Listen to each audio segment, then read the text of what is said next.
Bonsoir tout le monde. Cette fois-ci, je me gâte. Un Constructicon que j'attendais depuis très longtemps. J'avais très hâte de le voir la minute où j'ai vu les dessins conceptuels. C'est Long Haul. J'avais très hâte de mettre la main dessus. J'ai pas pu attendre que Walmart se décide enfin à l'acheter. Je l'ai fait venir de Big Bad Toy Store. Et là voici le Voyager Class. Comme vous pouvez voir, c'est quelque chose de gros, c'est quelque chose d'imposant. Beaucoup de détails, on a mis beaucoup de détails. Pour ce qui est du mode camion, ce que je vais faire, c'est que je vais amener la caméra ici. Et vous allez remarquer que Long Haul, Revenge of the Fallen, a un petit compagnon, c'est son homonyme G1, pour montrer les différences de taille. Alors, si vous avez un Long Haul Génération 1, que vous voulez vous donner une idée des tailles, et bien voilà. C'est très gros, c'est un très gros jouet, très imposant. Je vais le mettre de côté pour tout de suite. C'est vraiment bien réussi.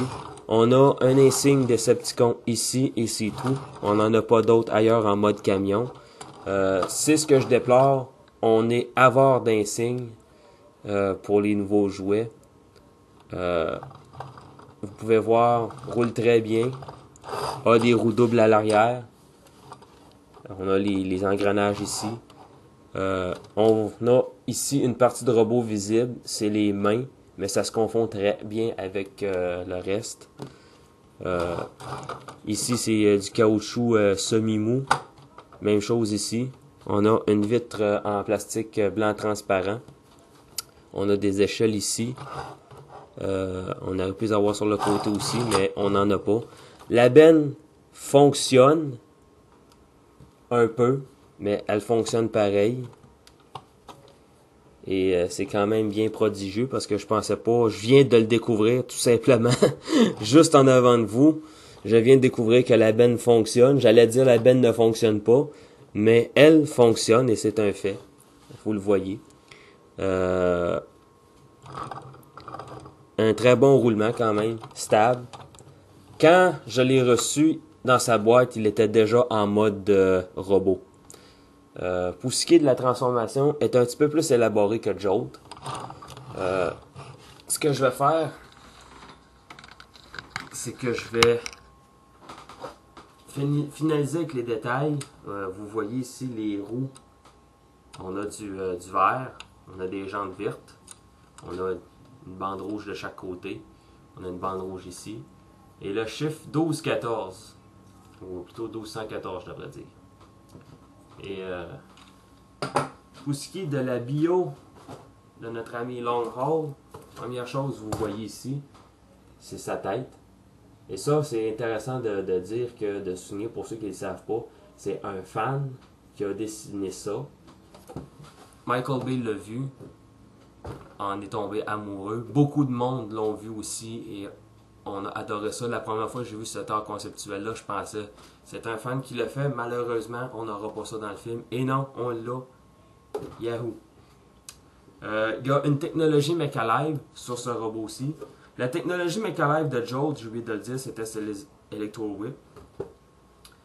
La technologie Mechalive sur Long Haul se résume en 2 points, mais c'est plus en mode robot. Mais je vais vous donner quand même... ça aussi, c'est un emballage américain. On a le mode robot ici et le mode camion ici. On a les stats de ce côté-ci et la bio est ici. Bon. Les stats, une force de 9, ça va très bien avec. Intelligence de 3, vitesse 3, très comprenable. Endurance 9, j'espère. Courage 8. Fire Blast, ça c'est la puissance de tir. Encore une fois, on lui donne une puissance de tir et c'est pas des fusils qu'il a. Une puissance de tir de 9 et une habileté de 2. Quand on est gros, apparemment, plus t'es gros, moins t'es habile.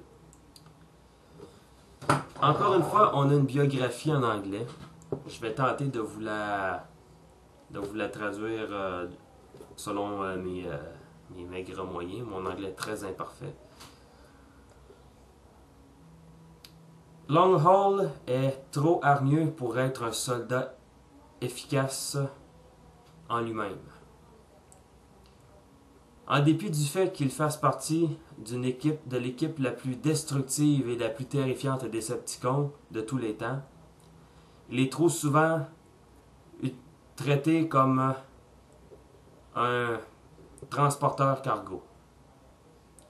Les autres Decepticons lui jettent leurs engrenages dans sa benne sans penser de lui demander et lui ordonnent de le transporter pour eux.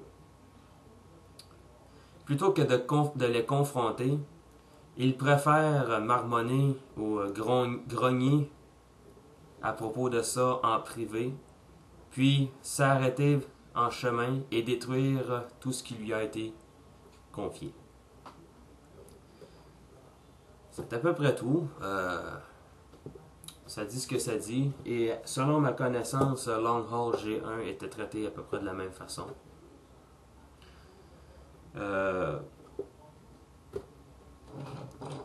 Pour en venir au mode camion, c'est un des rares véhicules de construction que je peux dire que j'aime bien, que je trouve beau. C'est vraiment quelque chose d'imposant. Juste à voir la grosse grille en avant, on a l'idée que c'est un très gros moteur qu'il y a là-dedans. On n'a quand même pas épargné sur les détails et le fait que la benne fonctionne, c'est un très bel ajout. C'est une belle feature. Donc, moi je donne un 8. Le 8, pourquoi je donne un 8 plutôt qu'un 10? C'est qu'il y a bien des parties de robots qui sont visibles quand même. Le torse est ici. Les jambes sont repliées à l'intérieur. Et les mains qui sont à l'arrière. On a un grand vide ici. C'est ça, un 8 sur 10 quand même. Long Haul en mode camion. S'en tire même très très bien, s'en tire avec brio. Je vais vous laisser sur ce volet-ci. Je vais revenir avec le volet du mode robot dans quelques secondes, après l'avoir transformé. Parce que lui, le transformé, il est plus élaboré que l'autre. Ça prendrait plus de temps. Il y a beaucoup de choses à dire sur le mode robot que j'aime énormément. Alors, à tout de suite.